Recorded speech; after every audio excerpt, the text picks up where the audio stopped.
Salam alaikum wa rahmatullah. J'espère que vous allez bien, que ce ramadan se passe très bien pour vous, que Dieu les accepte. Et pour ceux qui ne jeûnent pas, que Dieu accepte vos bonnes actions en tous les cas et qu'il vous porte dans sa miséricorde. Une autre vidéo, toujours sur le même sujet, sur lequel nous discutons depuis un certain temps, à savoir les 5 piliers de l'islam, 5 piliers de la civilisation. Et ce qu'il en est de sagesse, de vision, de philosophie derrière ces 5 piliers, derrière leur agencement et au-delà. Si vous vous souvenez bien, nous avons établi l'idée que pour le Coran, l'islam est l'islam cosmique, l'islam universel, l'islam que tous les prophètes ont prôné. Et nous avons vu qu'il s'agit d'un islam qui est porté par 5 piliers. Et la dernière vidéo, ces 5 piliers, nous les avons énumérés et puis nous avons indiqué que chacun de ces rituels avait au fait un objectif spirituel à nous faire atteindre. Le souvenir de Dieu, la conscience de sa présence, nous libérer de l'avarice, nous purifier et nous aider à nous souvenir, à nous plonger dans les débuts de l'islam, son caractère cosmique, son caractère universel. De cela, nous avons déjà parlé. Et pour cette vidéo, j'aimerais, avant de commencer la prochaine conférence de méditation du Coran que nous entamons depuis le début du Ramadan ici à Bamako, j'aimerais vous parler, du caractère universel et cosmique de chacun de ces 5 piliers. Oui, nous avons établi, quand nous avons parlé de l'islam, que tous les prophètes prenaient en fait cette religion, qu'en réalité, il n'y a eu qu'une seule religion qui a été révélée par Dieu et que ensuite il y a eu plusieurs lois différentes, plusieurs formes différentes qui font des religions historiques que nous connaissons, qui lui ont donné forme. Mais le fond est toujours le même. Et les lois changent en fonction de l'époque, en fonction de la communauté, comme il est si bien indiqué dans le Coran, dans la sourate Al-Maïda par exemple, qui nous dit Wali kullin. Après nous avoir parlé de la Torah, de l'évangile, ensuite il nous parle du message du Coran qui est là pour musaddiqan lima bayna yadayhi min al-kitab, qui est là pour attester de la véracité de ce qui se trouve devant lui présentement de livres d'héritage religieux, spirituel, wa muhaiminan alayhi, et ayant une prérogative supérieure en tant que gardien de cet héritage et leur accomplisseur. Et puis ensuite il nous dit likullin wa likullin ja'alna minkum shir'atan wa minhaja ولو شاء الله لجعلكم أمة واحدة ولكن ليبلوكم فيما آتاكم فاستبقوا الخيرات إلى الله مرجعكم جميعا فينبئكم بما كنتم فيه تختلفون. Et à chacun d'entre vous, nous avons établi une loi, shir'atan, une voie, wa minhaja, une méthode, une manière, une démarche d'emprunter cette voie, ce chemin. Walau sha Allah, et si Dieu l'avait voulu, vous seriez une seule et même communauté, mais il l'a voulu autrement afin de vous éprouver dans ce qu'il vous a donné d'héritage. Ilallahi marji'ukum jami'an fayunabbi'ukum bima kuntum fi takhtalifun, et c'est vers Dieu que se fera votre retour et il vous informera de ce sur quoi vous étiez en désaccord. Donc nous voyons bien que le Coran nous indique qu'il y a eu plusieurs lois, plusieurs shari'as, plusieurs manières de cheminer, mais que cela est compris dans le même din, dans la même religion cosmique qui a été envoyée à tous les prophètes. Les shari'as, les lois sont diverses. La voie, le din, la religion est unique. Très bien. Eh bien, cette dimension cosmique qui comprend ces différentes formes de religion, cette dimension universelle que l'on entrevoit de l'islam, que l'on entrevoit dans le message de tous les prophètes à travers l'espace et le temps, eh bien, nous la retrouvons aussi dans les 5 piliers. Les 5 piliers aussi sont cosmiques, les 5 piliers aussi sont universels. Regardez de quelle manière le Coran, par exemple, nous parle bien sûr du premier d'entre eux, la shahada. Nous témoignons qu'il n'y a pas d'autre Dieu que Dieu, d'abord et avant tout, et bien sûr que Mohammed est son prophète de façon plus spécifique pour sa communauté et ceux qui sont venus après lui. Mais il n'y a qu'un seul Dieu, c'est le message, la formule éternelle de tous les prophètes. Et au fond, c'est ce qu'atteste l'ensemble des créatures dans l'univers. Il est ainsi dit que Dieu lui-même, ainsi que les anges, ainsi que les gens doués d'intelligence, les savants, ceux qui ont le savoir, témoignent qu'il n'y a pas d'autre Dieu que lui. Et les anges, comme les savants surtout, sont là, responsables, se tenant debout pour témoigner de cette réalité. Qa'iman bil qisti, il n'y a pas d'autre Dieu que lui, le puissant, le sage. L'ensemble de l'univers atteste de cela, puisque l'ensemble de l'univers est aslama, comme nous l'avons indiqué, est en état d'islam, en état de don, en état de soumission, car il s'agit de l'univers de l'ordre naturel, contrairement à l'ordre humain qui est celui de l'ordre de la liberté. Eh bien, l'ensemble du cosmos est en état d'adhésion à Dieu, à sa paix, à son ordre, est en état d'islam, et donc reconnaît l'unicité de Dieu. Et en même temps, tous les prophètes, donc je vous parle ici de la dimension cosmique, tous les prophètes attestent les uns après les autres de cette unicité divine. Comme vous le voyez dans plusieurs sourates, dans la sourate Al-A'raf, dans la sourate, la 7e sourate, dans la sourate Hud, dans la sourate, donc la 11e sourate, la sourate Yunus, la 10e sourate, la sourate Ash-Shu'ara, etc., etc. Tout un tas de sourates viennent nous relater et nous synthétiser l'histoire et le message des prophètes qui, les uns après les autres, disent la même chose. N'adorez que Dieu, craignez-le, soyez vigilants par rapport à lui, ayez conscience de lui et adorez-le. Vous voyez toujours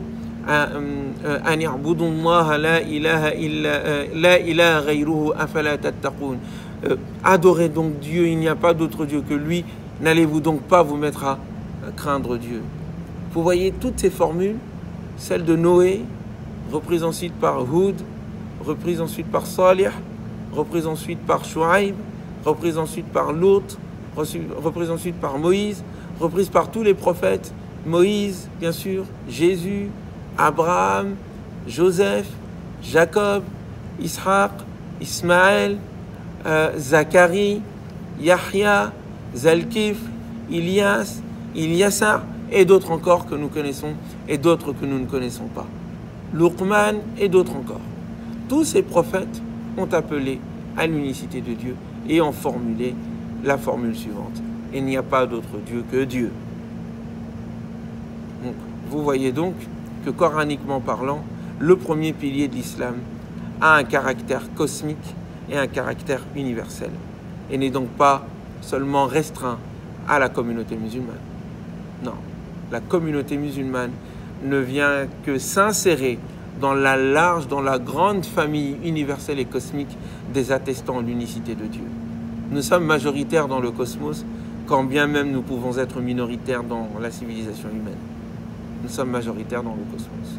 Les anges, le soleil, la lune, les galaxies, les atomes, tous les animaux, tous les prophètes avec eux, et ceux qui les ont suivis, attestent qu'il n'y a qu'un seul Dieu. Est-ce la même chose par la prière? Mais bien sûr que oui. Le Coran nous indique que la prière n'est pas seulement l'acte des adhérents à la voix de Mohammed, mais c'est l'acte de tout l'univers entier qui chante sa gloire. Voyez-vous d'ailleurs dans la prière, ce sont des chants de gloire, de la transcendance divine. C'est une célébration de sa grandeur. C'est une preuve d'humilité lorsque nous nous prosternons, lorsque nous nous inclinons. Ce sont des actes qui viennent au fait reconnaître sa grandeur et reconnaître notre humilité devant lui. Eh bien, l'ensemble de l'univers est dans cet état-là. Lorsqu'il est dit que l'univers entier chante la gloire de Dieu, lorsqu'il nous est dit que les cieux comme la terre et tout ce qui s'y trouve, il n'y a point de chose, de l'atome aux galaxies, qui ne chante sa gloire. Nous dit-il dans la sourate Al-Isra, mais vous ne comprenez pas ce qu'ils disent. Il faut que vous ayez ça dans votre esprit, que tout ce qui est autour de vous est en train de vibrer, de chanter, de célébrer d'être dans un concert universel de célébration de la grandeur de Dieu. Il nous est dit aussi que dans la Sourate An-Nur, que les cieux et la terre chantent la gloire de Dieu et que, ainsi que les oiseaux, kullun qad alima salatahu wa tasbihahu. Les oiseaux, dans le déploiement de leurs ailes, chantent la gloire de Dieu, sont en état de prière pour lui. Ayez ça en tête lorsque vous regardez les cieux et la terre. Ayez cela en tête lorsque vous voyez ces multitudes d'oiseaux qui se retrouvent et qui se mettent à danser harmonieusement dans l'univers. Lorsque vous voyez ces poissons qui, dans la mer, font le même chant que ces oiseaux dans les cieux, en train de danser, d'être en mouvement, en harmonie. Tout cela n'est que l'expression de leur adoration de Dieu. Mais vous ne comprenez pas ce qu'ils disent. Et il nous dit « Walakin » kullun, chacun, qad alima tasbihahu, connaît la façon, salatahu, connaît la manière dont il doit prier, wa tasbihahu, connaît la manière dont il doit lui chanter sa gloire. C'est-à-dire que chaque créature a une manière particulière avec laquelle il chante la gloire de Dieu et il fait sa prière. De la fourmi aux oiseaux, en passant par tous les autres animaux. Donc, la prière a une dimension cosmique. Quand nous prions, en fait, nous nous insérons dans cette célébration universelle et infinie de tout le cosmos. De même, le caractère universel est donné lorsqu'il nous est dit que tous les prophètes, en fait, accomplissaient la prière. D'ailleurs, Abraham n'a-t-il pas indiqué « Rabbana, ô notre Seigneur, ij'alna muqimi s-salata, ij'alni muqimi s-salata wa min dhurriyyati » fais de moi quelqu'un qui accomplit la prière, ainsi que le reste de ma descendance. La prière, Abraham l'accomplissait. La prière, Noé l'accomplissait. La prière, Moïse l'accomplissait ainsi que Haroun. La prière, Jésus l'accomplissait ainsi que ses apôtres. Tout le monde appliquait la prière. Tout le monde édifiait la prière. Tous les prophètes faisaient cette prière. Donc, il n'est pas étrange lorsque vous voyez effectivement Dieu nous parler de cette prière lorsqu'il parle de Zacharie, qui est qa'iman fil mihrab yusalli, qui se tient debout dans le temple élevé en train d'y faire la prière. Non, il n'y a pas de surprise là-dessus. Il n'y a pas de surprise là-dessus lorsque vous entendez les anges demander à Marie de se prosterner et de s'incliner, de faire ces gestes de dévotion que nous-mêmes nous faisons. Il n'y a pas donc de surprise. Est-ce que c'est de la même manière exactement qu'il leur avait été de prier, demandé de prier comme il nous est demandé de prier? Non. Cela n'est pas une obligation. Il ne faisait pas forcément les 5 prières que nous faisons. Il ne faisait pas forcément les mêmes types de prosternation ou les mêmes types d'inclinaison que nous faisons. Pas forcément. Ce n'était pas la même forme, mais c'était forcément le même principe. Il faisait la prière. De même, vous voyez que quand il s'agit de sujud, c'est-à-dire de prosternation, il est dit que les prophètes se prosternaient, qu'ils étaient en larmes lorsqu'ils se rappelaient du tout miséricordieux. De même, vous voyez qu'il est indiqué que le soleil, comme la lune, comme l'ensemble de l'univers sont en état de sujud, en état de prosternation, d'obéissance. Il n'est pas dit qu'il faisait les mêmes prières que nous. Le ciel ne prie pas comme nous, évidemment.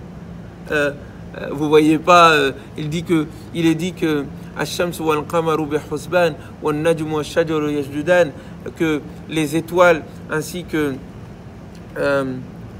les arbres se prosternent. Personne n'a vu un arbre se prosterner, poser son front. Non, pourtant ils font leur prière à leur manière. De même que les autres religions, dans les autres religions, entre guillemets, je mets vraiment religion avec un petit R, avec un S, pour le différencier de la grande religion qui est le din dont parle le Coran.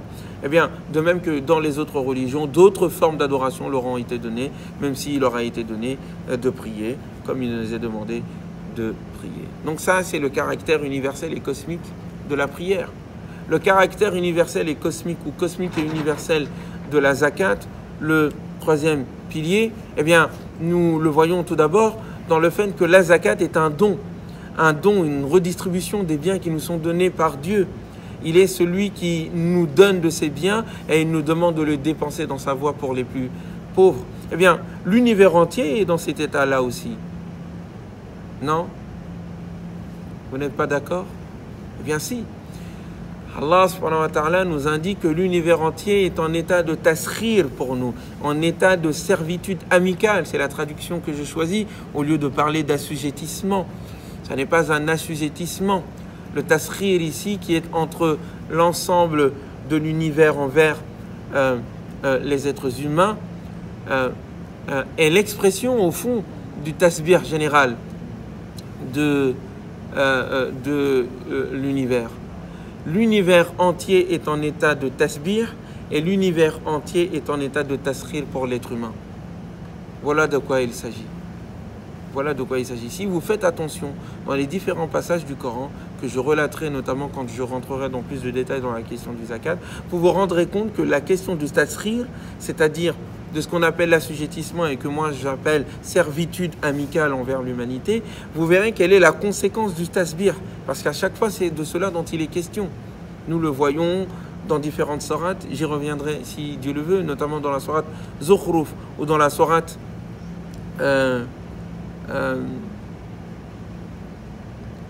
Sad, lorsqu'il est question de David, pour qui les montagnes et les oiseaux sont en état de tasbih avec lui. Il est toujours question à côté du taskhir, du tasbih. Donc c'est la conséquence de l'harmonie de l'univers, du fait qu'elle est en état de célébration perpétuelle et de mouvement de célébration perpétuelle pour le divin, pour sa transcendance, pour son amour, pour sa beauté. Eh bien le taskhir est la conséquence de l'organisation même et de l'ordre qui règne dans l'univers. Le taskhir est donc une conséquence du lien qui relie tout l'univers et dans lequel nous sommes aussi insérés et avec lequel nous sommes aussi en relation. C'est l'expression de la relation cosmique qu'est le taskhir à notre niveau d'existence. Eh bien, le fait que le soleil nous donne de ce qu'il est, de ce qu'il a, à nous, ces créatures, le fait que la pluie, les cieux, la terre, les animaux, dans leur existence même, contribuent à notre existence, c'est l'expression de cette relation. Tu es dans la chaîne universelle du don et du taskhir. Et donc il t'est demandé toi aussi de continuer cette chaîne afin que tu puisses à travers ton don faire continuer cette chaîne universelle de générosité qui provient du tout miséricordieux. Est-ce que vous comprenez? Donc la zakat, au niveau cosmique, est l'expression de ce taskhir, de ce don universel qui est exprimé par tout l'univers, par tout le cosmos. Et sur le plan universel, eh bien, vous voyez que la zakat, le don, est un pilier inchangeable qui ne se modifie jamais dans le message de tous les prophètes. Il est dit, par exemple, lorsqu'il est question de Jésus, sur lui la paix, Jésus dit, tout enfant, lorsqu'il prend la parole pour la première fois, je suis le serviteur de Dieu à qui il fut donné le livre, il fut enseigné le livre, la Torah, ainsi que l'évangile, ainsi que la sagesse, et il fut à qui il fut ordonné d'être plein de douceur envers sa maman, et il me fut ordonné, Dieu m'a ordonné de faire la prière, de l'accomplir, et de faire le don. Voyez-vous, d'Abraham, en passant par Moïse, en passant par Jésus, en passant par tous les autres prophètes, la question du don est toujours présente. La question du don est toujours présente. Le Coran nous le dit, quand il parle des gens du livre, dans la sourate Al-Bayyina, vous l'entendez dire « وَمَا تَفَرَّقَ الَّذِينَ أُوتُوا الْكِتَابَ إِلَّا مِنْ بَعْدِ مَا جَاءَتْهُمُ الْبَيِّنَةُ » Les gens du livre ne se sont divisés qu'après que les preuves évidentes leur soient advenues. وَمَا أُمِرُوا, il leur a été pourtant ordonné إِلَّا لِيَعْبُدُوا اللَّهَ, de n'adorer que Dieu, مُخْلِصًا لَهُ الدِّينَ, en lui vouant un culte exclusif et sincère, وَيُقِيمُوا الصَّلَاةَ, et qu'ils accomplissent la prière, وَيُؤْتُوا الزَّكَاةَ, et qu'ils donnent la zakat, وَذَلِكَ الدِّينُ الْقَيِّمُ, et voilà ce qu'est la religion de la droiture, la vraie seule religion. La vraie seule religion a pour pilier donc, après l'adoration de Dieu unique, sincèrement, la prière. Et la zakat, cela se retrouve chez tous les prophètes. Cela fut ordonné avec les enfants d'Israël lorsque le pacte leur fut donné, etc., etc. Vous pouvez relier l'ensemble des passages. Je prendrai le temps de prendre tous ces passages-là, si Dieu le veut, au moment où je parlerai de façon plus spécifique de la zakat. Donc il y a un aspect cosmique et il y a un aspect universel qui fait que la zakat n'est pas seulement l'ordre donné à la communauté de Mohammed, sur lui la paix, mais c'est l'ordre donné à tous les prophètes et à toute leur communauté d'être bons envers les pauvres et les plus faibles et de mettre en place un système de redistribution des biens qui permette à ce que les plus forts ne soient pas là à s'accaparer tous les biens en laissant les autres dans la pauvreté et la misère, alors que c'est leur droit de profiter comme le reste de l'humanité des bienfaits qui leur ont été donnés universellement à travers tout l'univers, partout, par le tout miséricordieux. Il en va de même aussi pour le Sawm, qui a aussi un caractère universel, qui a aussi un caractère de dépassement et cosmique. Je dis cosmique quand je parle du jeûne. Effectivement, tout d'abord, nous avons cette idée du dépassement. Je pense que, à mon humble avis, le jeûne, je l'ai dit dans la précédente vidéo, a pour objectif de nous aider à nous transcender, à nous dépasser, à essayer de ressembler le plus possible, dans la mesure de notre humanité bien sûr, à ce qui se rapproche du transcendant. Le transcendant n'a pas besoin de dormir. Le transcendant dans son absolu n'a pas besoin de se nourrir. Le transcendant dans son absolu et sa divinité, dans sa majesté, n'a point besoin, n'a besoin de rien. Nous, nous avons besoin de tout. Nous ne sommes rien sans lui. Et c'est dans la relation qui se renouvelle avec lui que nous arrivons à nous dépasser. Cette attitude du dépassement est exactement ce que, au fond, le jeûne nous enseigne. De ne pas être prisonnier de son ventre, de ne pas être prisonnier de ce qu'il y a entre nos jambes, de ne pas être prisonnier de nos instincts, de ne pas les nier, mais de les transcender, de les dépasser. Cela est une réalité cosmique, puisque l'ensemble de l'univers, dans sa réalité de tasbih, dans sa réalité de champ de transcendance, est en mouvement. Vous voyez, l'univers est toujours en mouvement. Ce mouvement est l'expression de son adoration, de son évolution, de son dépassement. L'être humain se doit de se dépasser lui aussi, afin qu'il continue à mieux adorer le divin, dans la mission qui lui fut donnée, d'être le lieutenant de Dieu sur terre, et d'ainsi devenir pleinement un être humain. Le jeûne nous permet, lorsque nous supportons la faim, lorsque nous dormons moins en raison de nos prières nocturnes, de nos récitations du Coran, lorsque nous arrivons à dépasser le besoin intime et intense qui nous pousse vers l'autre féminin ou masculin lorsque nous sommes un homme ou une femme. Eh bien, tout cela, lorsque nous arrivons à le transcender, à le dépasser, nous participons à ce dépassement cosmique universel. Et puis, c'est universel dans le sens où, comme le Coran nous le dit, ce jeûne, ce devoir a été prescrit à ceux qui sont venus avant nous. Ya ayyuhalladhina amanu kutiba alaykumus siyamu kama kutiba alal ladhina min qablikum la'allakum tattaqun. Donc, il est dit que le jeûne a été prescrit à ceux qui nous ont devancés. Donc c'est une prescription qui existe dans toutes les religions. C'est une prescription qui existe dans toutes les communautés qui ont reçu une révélation. Est-ce que la forme était identique? Certainement pas. Est-ce que c'était pendant le mois de Ramadan? Certainement pas. Mais le fond, le principe reste le même. Il jeûnait. Vous entendez d'ailleurs Marie qui dit, lorsqu'elle vient avec son enfant Jésus miraculeusement né, et qu'elle fait face aux questionnements, aux questions, aux accusations même qui lui sont posées. Et il lui est dit, il lui est conseillé par son fils de dire « Inni nadartu lirrahmani sawma falan ukallima al-yawma insiya » J'ai décidé de me réserver entièrement aujourd'hui au jeûne. Je ne parlerai donc à aucun être humain aujourd'hui. Eh bien, le jeûne qui veut dire le fait de s'empêcher de s'abstenir de, ici c'est l'abstention, c'est de s'abstenir de toute parole, c'est un jeûne. Nous, c'est de nous abstenir de boire, de manger, d'avoir des relations charnelles avec nos épouses, nos époux, et aussi de jeûner de tout ce qui est interdit, la médisance et d'autres choses.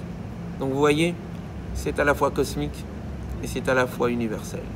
Et enfin, le dernier pilier, qui est le pilier par excellence, qui est celui de l'universel et du cosmique. Eh bien déjà, pour parler de l'universel, le pèlerinage a été établi par Abraham. C'est Abraham qui a établi les rites du pèlerinage. Vous voyez cette histoire qui nous est racontée, notamment dans la sourate Al-Baqarah et la sourate Al-Hajj, qui nous indique comment est-ce qu'Abraham est venu fonder la Kaaba avec son fils Ismaël et a établi les différents rituels et a établi cette tradition qui consiste à, durant des mois déterminés, des mois sacrés, de venir une fois par an pour pouvoir célébrer la grandeur de Dieu.